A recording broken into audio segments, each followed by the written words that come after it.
Hoy Cristo como constructo mitológico.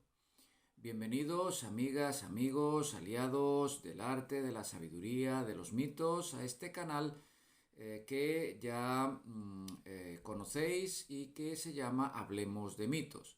Iniciamos con este nuevo vídeo, pues el siguiente programa referido en esta oportunidad, como anunciaba, a la figura de Cristo como constructo y referente mitológico. Animaros a hacer cualquier comentario, a plantear alguna duda o interrogante e incluso, por supuesto, pues a manifestar vuestras opiniones al respecto de las temáticas que aquí estamos barajando. Sin más dilación, por lo tanto, y de nuevo dándoos la bienvenida al canal y a estos programas, iniciamos ya sin dilación el mismo. Como decía, Cristo como constructo mitológico. La historia de Jesús de Nazaret, que aparece vertida en las fuentes cristianas, tiene mucho de mito. Sin ir más lejos, los parecidos dogmáticos con religiones mistéricas serían una prueba de por sí reveladora de que el cristianismo no deja de ser un producto fruto de un sincretismo religioso.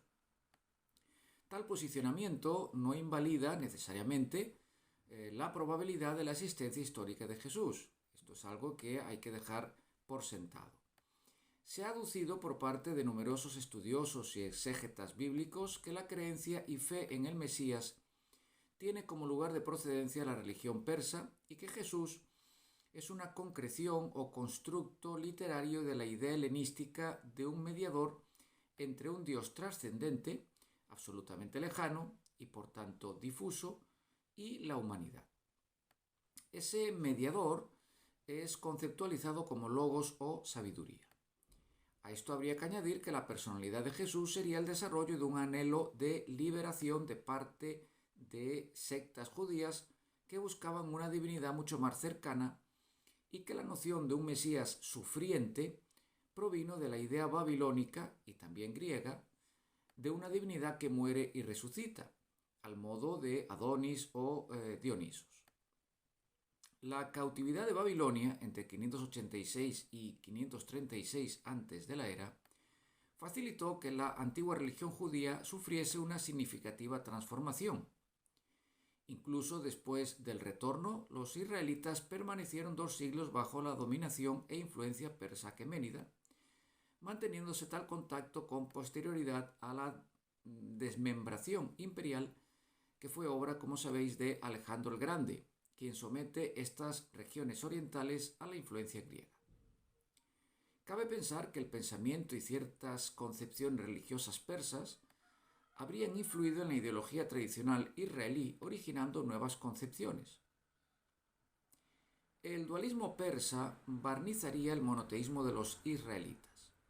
Así, Dios y el mundo, aunados en uno y lo mismo en el espíritu de los israelitas arcaicos, se confundían e identificaban, separándose y enfrentándose. De forma simultánea, el antiguo dios nacional, Yahvé, divinidad del fuego y la tempestad, se había transformado por la influencia de Ahura Mazda, es decir, Hormuz, convirtiéndose en un dios de santidad trascendente, regente de otro mundo, visto como fuente de vida. En definitiva, una deidad viviente que se revelaba a sus criaturas terrestres a través de intermediarios, ángeles y mensajeros celestes. Además, al igual que entre los persas, Ahura Mazda, el bien, tiene por antagonista al mal, Angra Mainyu, Ahriman, y que los constantes conflictos entre la verdad y la mentira, las tinieblas y la luz, o la vida y la muerte, acabarán siendo resortes de todos los aconteceres terrestres. Al igual decía que ellos, los judíos atribuyeron a Satán el rol de adversario y enemigo irreconciliable de Dios, un corruptor de la creación divina, un príncipe mundano y jefe de los ejércitos infernales. Satán medirá sus fuerzas con las de Yahvé, Rey Celestial. Entre ambos príncipes enfrentados se encuentra Mitra, un espíritu luminoso de corrección y verdad en el ámbito persa, una suerte de mediador y salvador del mundo. Como una personificación solar o del fuego, como luz sufriente que batalla y triunfa sobre las tinieblas y la noche, se le vinculó con la muerte y la inmortalidad, otorgándole el papel de conductor de las almas y juez de la morada de los fallecidos. Los persas pensaban que cuando se hubiese alcanzado la plenitud de los tiempos, Ahura Mazda suscitaría de la simiente de Zaratustra al hijo de la Virgen Saoshyant, Sosioseg o Esraosha, con otros nombres, por lo tanto, diríamos el Salvador. Del mismo modo se aducía que el propio Mitra descendería sobre la tierra y que en la última batalla vencería a Angra Mainyu y sus ejércitos, precipitándolos en los infiernos. Después, resucitaría a los muertos con sus cuerpos materiales. Tras un juicio universal final, los malos serían condenados a penas infernales, mientras que los buenos admitidos en la residencia de los bienaventurados, ¿no? Estableciéndose así un reino de paz.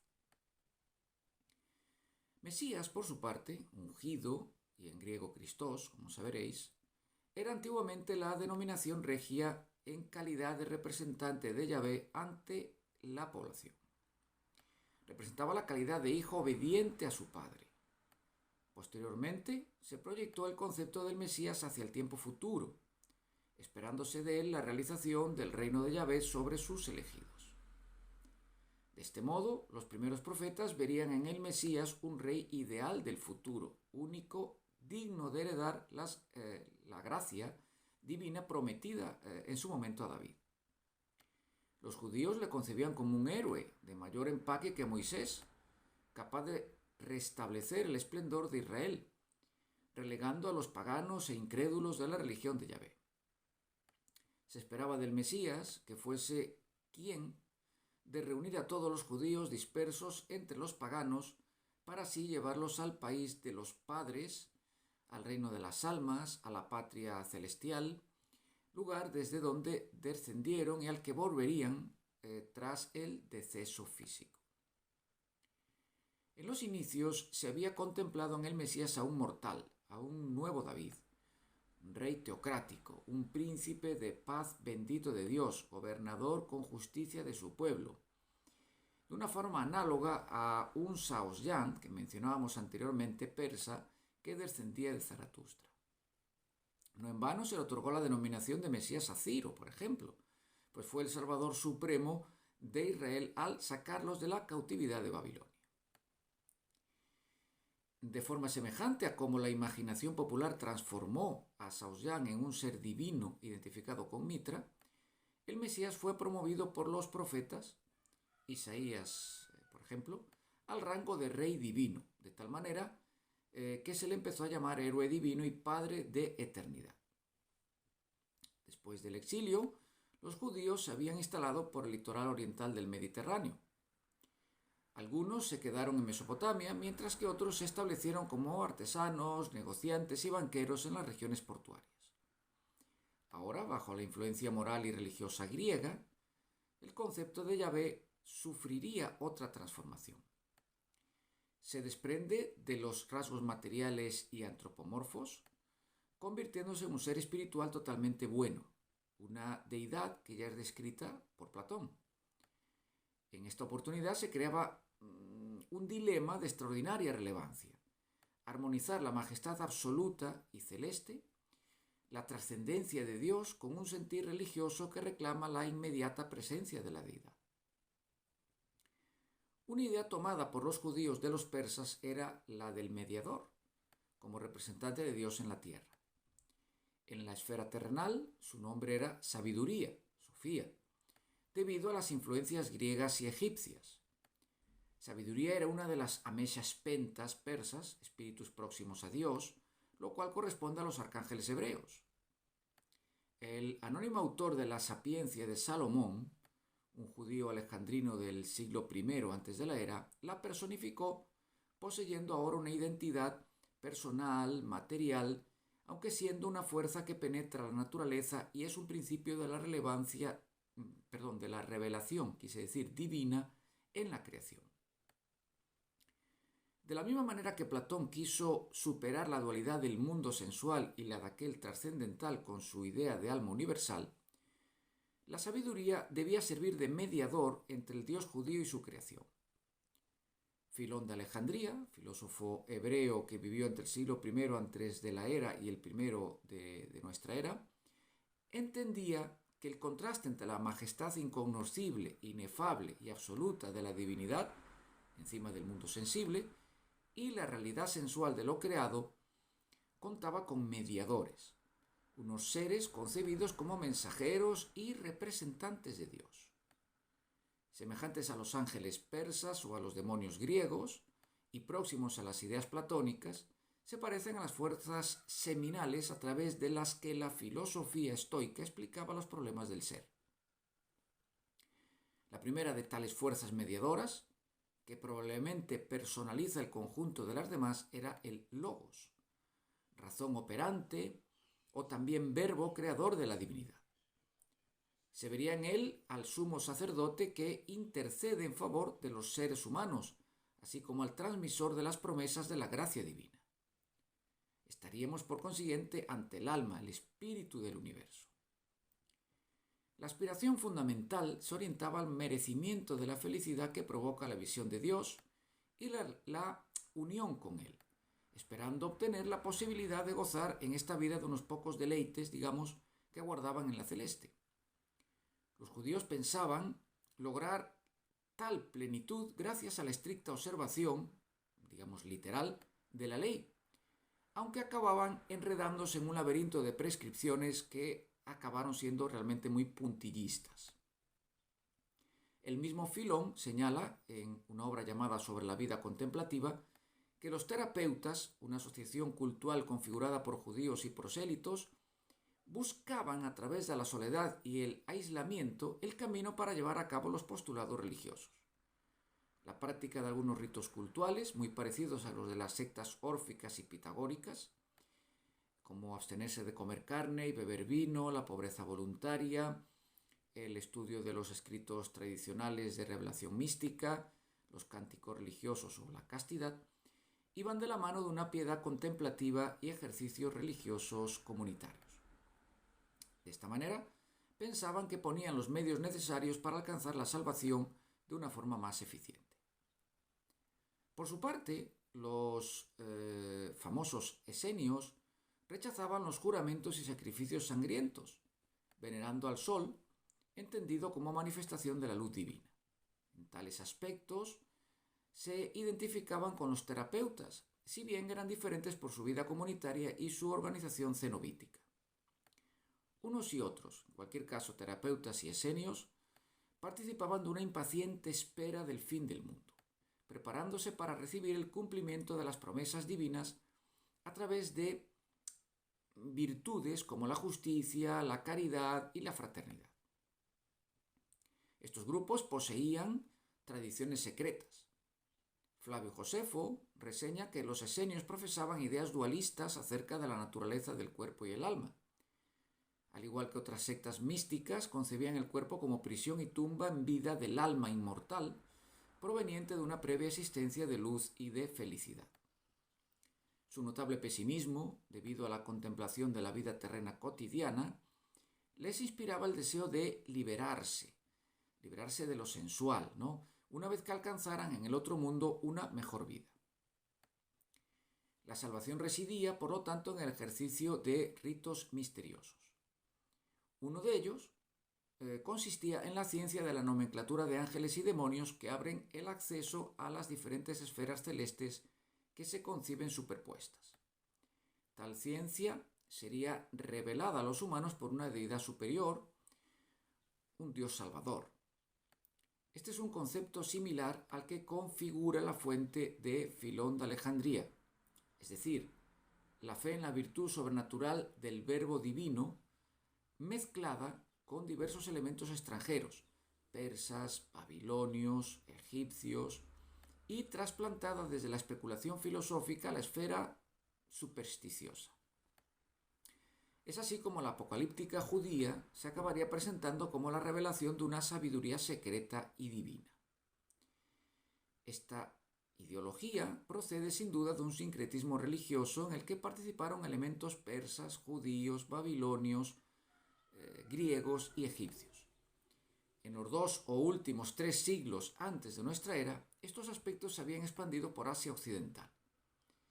Sus afiliados se denominaban adoneos, a partir de un fundador llamado Ado, que recuerda a Adonis, por supuesto.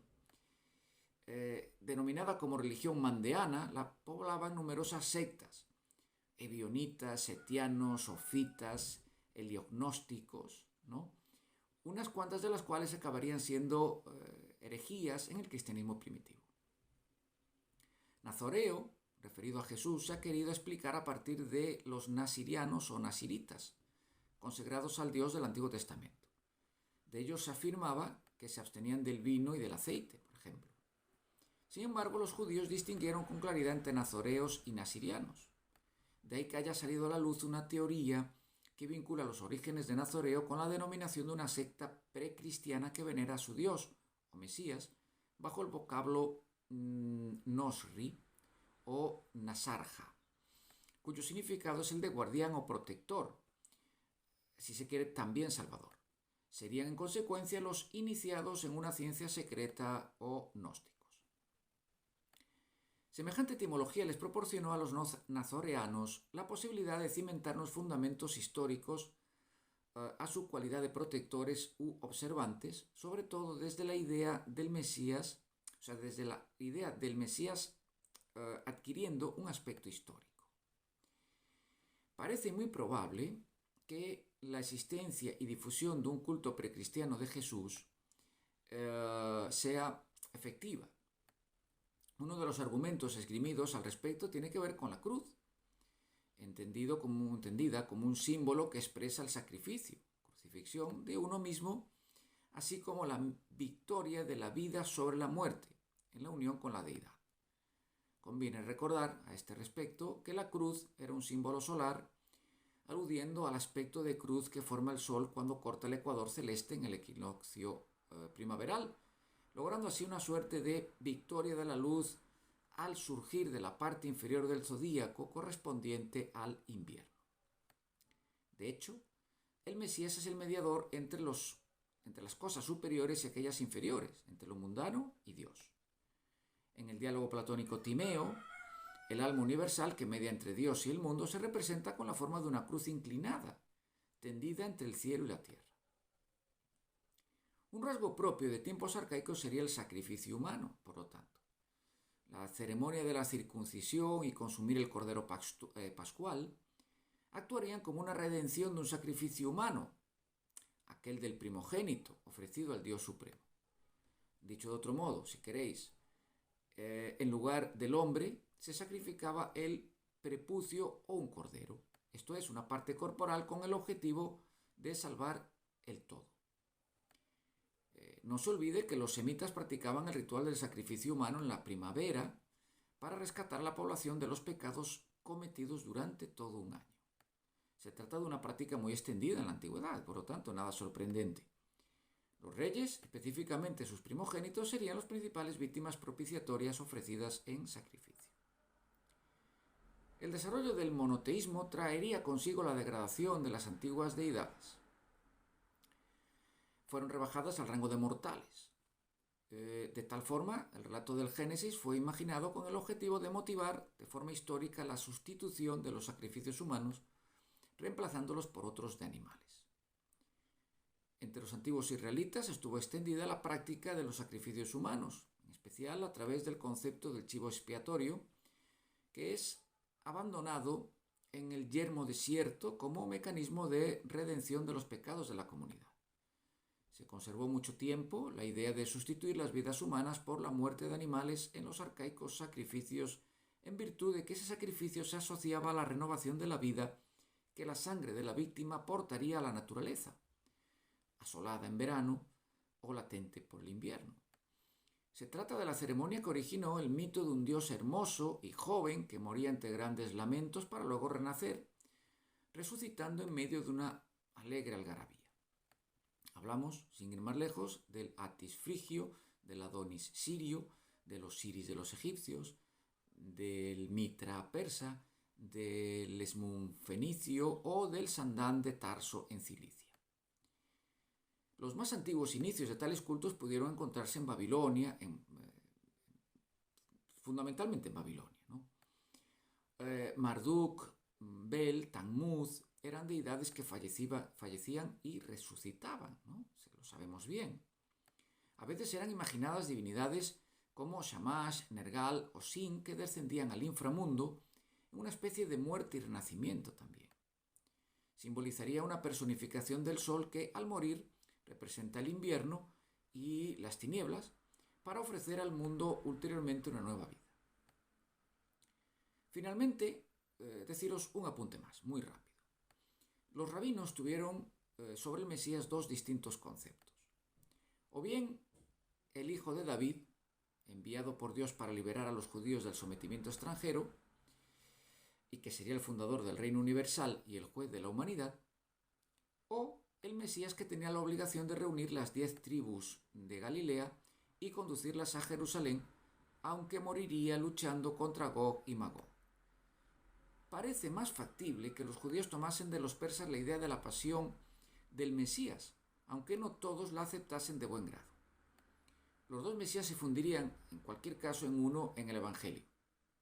El terrestre, que se desplaza con sus discípulos, vamos a decirlo así, y el celestial, hijo de David, que acabaría regresando envuelto en gloria eterna. Bien, amigos, hasta aquí el programa de hoy, un poquito dilatado quizá, ¿no?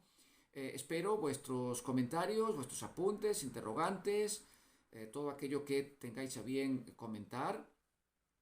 Suscribiros, difundir el vídeo si os parece interesante y bueno, simplemente anunciaros que el siguiente programa llevará por título Cultura Popular de Mitos y Leyendas.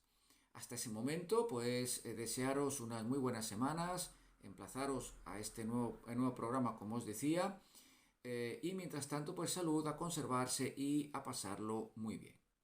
Un cordial saludo, hasta la próxima.